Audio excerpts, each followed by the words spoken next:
Republicans saw everything that took place within their party, within the country over the last 5 years. They saw how Donald Trump became a toxic figure for their party. They saw that they lost 7.1 million voters in the 2020 election. They have seen tens of thousands of people leaving the Republican Party just since the January 6th insurrection.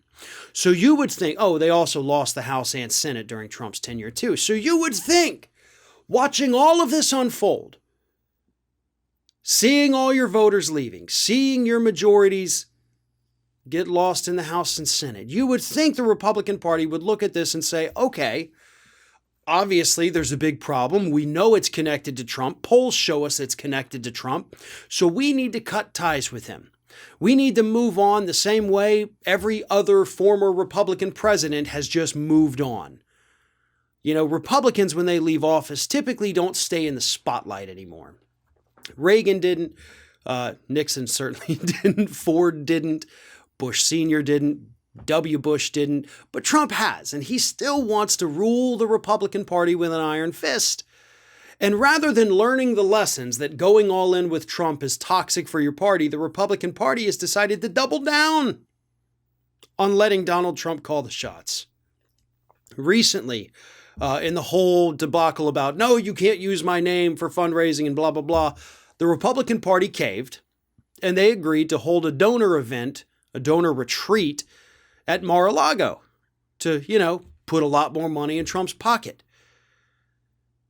Now, as I've said before, I think it's ridiculous that there's even a thing called a donor retreat, that the Republican Party holds this thing and they bring in their donors and they say, you tell us what you guys want.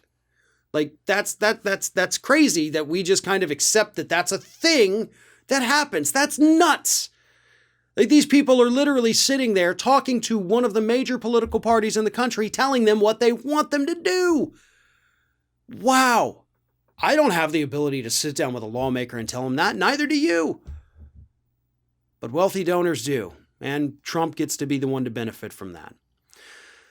The Republican Party could have learned a lesson. They could have made themselves better, and they could have positioned themselves for massive victories in 2022 and 2024. But instead, even in spite of the Democrats being a little weak, and they swear, by the way, that they're totally not going to be weak anymore, but we'll see. Instead, Republicans are going all in on crazy. And yeah, we have seen some Republicans, some on the far right, Hawley, Taylor Greene, they're benefiting right now. They're getting huge cash hauls. But that isn't necessarily going to translate into massive Republican victories. Republicans are losing 4 seats in the Senate. Their incumbents are retiring, so they've got 4 seats they have to fight for harder than ever now. And that's going to be difficult when you continue to tie yourself to the most toxic human being in the United States. But I'll end by saying this. I support the Republican Party's decision to go all in with Trump. Because at this point, you had the opportunity to learn. You had the opportunity to move forward. You missed that opportunity, decided to learn the wrong lesson. So whatever happens from this point forward is 100% your own fault, and you're going to get what you deserve with it.